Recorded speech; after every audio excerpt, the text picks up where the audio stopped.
Assalamualaikum warahmatullahi wabarakatuh. Salam sejahtera bagi kita semua. Yang terhormat, Ibu Pera Pajrin SPD MPD selaku dosen Bahasa Indonesia. Pada kesempatan kali ini saya akan mempresentasikan proposal saya yang berjudul Analisis Dampak COVID-19 terhadap jumlah pelanggan di industri video on demand atau VOD, yaitu platform layanan streaming film Netflix. Nah, sebelum lanjut, izinkan saya untuk memperkenalkan diri terlebih dahulu. Nama saya Sri Lestari, NIM 1806010149, Fakultas Ekonomi Bisnis dalam Prodi Manajemen, Universitas Islam Syekh Yusuf, Tangerang. Bab 1, latar belakang. Pandemi COVID-19 saat ini berdampak pada kehidupan masyarakat di seluruh negara. Karena mudahnya penyebaran virus COVID-19 menyebabkan adanya perubahan dari kebiasaan sehari-hari di masyarakat, mulai dari aktivitas sosial hingga aktivitas ekonomi masyarakat dibatasi. Adanya pembatasan sosial dan imbauan hashtag di rumah saja yang mengharuskan masyarakat untuk mulai dari sekolah dari rumah, bekerja dari rumah, hingga mengisi waktu luang di rumah saja.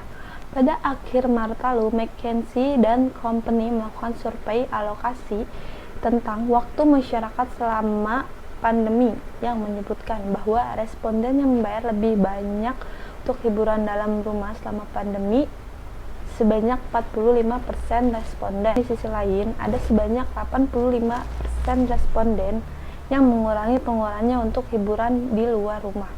Oleh karenanya, untuk mengisi waktu luangnya menjadi pola gaya hidup baru di masa pandemi adalah dengan cara mencari alternatif di era digital saat ini dengan menonton film yang sudah tersedia di platform streaming film, sehingga masyarakat bisa menikmati film dari rumah. Dalam laporan FIPP dan Selerawan, pengguna Netflix mencapai 195,2 juta pelanggan berbayar hingga akhir 2020 lalu. Pengguna Netflix membayar $7,99 atau setara dengan Rp114.300 tiap bulannya, dengan kurs Rp14.300 per US dollar. Selanjutnya ada rumusan masalah, yaitu bagaimana dampak pandemi COVID-19 terhadap peningkatan jumlah pelanggan di layanan streaming film Netflix. Yang kedua ada manfaat penelitian, yaitu bagi perusahaan mengetahui apakah pandemi COVID-19 berdampak pada jumlah pengguna Netflix. Dan yang selanjutnya ada tujuan masalah, untuk mengetahui peningkatan jumlah pengguna Netflix pada masa pandemi ini.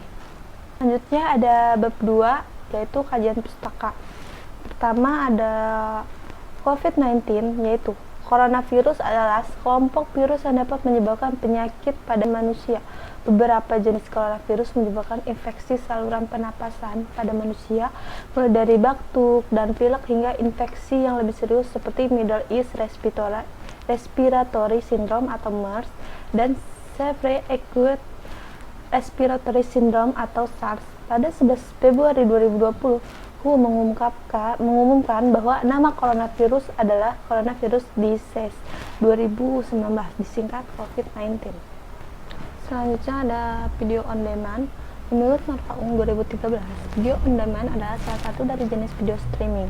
VOD menampilkan video yang sebelumnya sudah direkam atau pre-encode atau diarchivekan di dalam server. Video on demand memfasilitasi pengguna untuk memilih sendiri konten atau program yang ingin ditonton. VOD juga dapat mengunduh program video sesuka para penggunanya. Untuk menonton VOD, konsumen dapat menggunakan teknologi seperti handphone, PC, laptop, atau set-top box dari video yang sudah diunduh. Selanjutnya yaitu pelanggan. Menurut Kotler, pelanggan adalah semua individu yang membeli, memperoleh barang atau jasa untuk konsumen pribadi. Pelanggan atau customer berasal dari kata custom yang berfungsi sebagai membuat sesuatu menjadi kebiasaan atau biasa mempraktikkan kebiasaan. Griffin 2005. Seorang pelanggan membutuhkan barang dan jasa untuk keperluan pribadinya, namun suatu perusahaan atau organisasi penyedia jasa atau baranglah yang justru memerlukan para pelanggan agar suatu perusahaan dapat terus beroperasi. Selanjutnya ada pelayanan. Pelayanan adalah upaya untuk memenuhi harapan pelanggan yang dapat mendatangkan kepuasan. Layanan pada dasarnya adalah aktivitas yang diberikan kepada konsumen oleh organisasi atau individu yang tidak berwujud sifatnya. Freddy Rangkuti, tahun 2013. Pelayanan juga dikenal sebagai proses pemenuhan kebutuhan, yaitu proses pemenuhan untuk segala permintaan semua konsumen. Pada dasarnya, pengertian pelayanan dari kedua pendapat di atas terdapat kesamaan, yaitu suatu pelayanan merupakan hal yang tidak berwujud, di mana hal pelayanan tersebut akan terasa setelah dilakukan. Selanjutnya ada kerangka pemikiran. Yang pertama yaitu dampak pandemi COVID-19 pada jumlah pelanggan layanan streaming film Netflix akan memunculkan latar belakang masalah saat ini, yaitu masyarakat menjadi pendorong faktor peningkatan jumlah pelanggan Netflix di masa pandemi dan akan memunculkan hasil, yaitu pengambilan hasil kajian penelitian ini mengenai dampak COVID-19 terhadap layanan streaming film Netflix, sehingga didapatkan kesimpulan yang dapat dipertanggungjawabkan oleh peneliti. Selanjutnya, bab 3, metode penelitian. Jenis penelitian yang dipakai peneliti adalah penelitian jenis kualitatif. Penelitian ini bertujuan untuk mengidentifikasi dampak COVID-19 terhadap jumlah pelanggan streaming layanan film Netflix.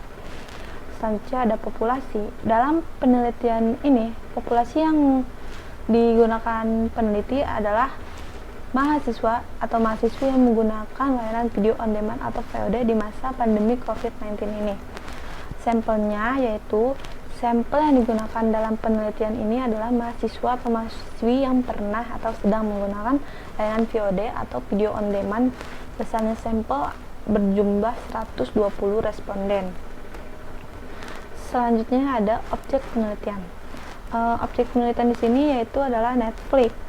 Netflix Inc. merupakan perusahaan multinasional yang berasal dari Amerika dan bergerak di bidang entertainment. Netflix didirikan pada 29 Agustus 1998 di California oleh Reed Hastings dan Mark Randolph. Spesialisasi Netflix adalah media layanan streaming media, video on demand online, dan DVD. Namun, tahun 2007, Netflix mulai meninggalkan konsep penjualan DVD dan hanya menyediakan layanan video berbasis internet. Selanjutnya ada teknik pengambilan sampel. Penelitian ini menggunakan sampel dengan metode non-probability sampling. Teknik pengambilan sampel ini tidak memberi kesempatan yang sama bagi anggota populasi untuk dipilih menjadi sampel. Selanjutnya ada jenis pengumpulan data. Data empiris dari penelitian ini dikumpulkan melalui kuesioner online. Responden yang mengisi kuesioner diseleksi berdasarkan usia 18-25 tahun, jenis kelamin, rata-rata pengeluaran per bulan, sumber pendapatan, jenis layanan streaming film yang digunakan seperti Viu, IKY, Netflix, Disney Plus, Hotstar, dan jenis platform streaming film lainnya, serta alasan mengapa berlangganan layanan streaming film di masa pandemi COVID-19 ini. Sumber data yang dipakai peneliti yaitu ada dua. Yang pertama, data primer, data yang diambil langsung dari sumber utama seperti pelaku masyarakat yang dilihat melalui penelitian. Yang kedua, ada data sekunder, data-data yang diperoleh dari sumber kedua yang merupakan pelengkap seperti buku-buku, jurnal, serta studi pustaka yang menjadi referensi terhadap judul yang diteliti. Selanjutnya yaitu teknik pengumpulan data. Teknik pengumpulan data yang digunakan adalah dengan cara mencatat segala informasi guna melakukan analisis data dengan cara reduksi data, display data, dan menarik kesimpulan sehingga mendapatkan suatu gambaran tentang studi literatur agar dikembangkan dalam penelitian ini. Terima kasih, kurang lebihnya mohon maaf bila ada salah dalam penyampaian kata. Wabillahi taufiq wal hidayah. Wassalamualaikum warahmatullahi wabarakatuh.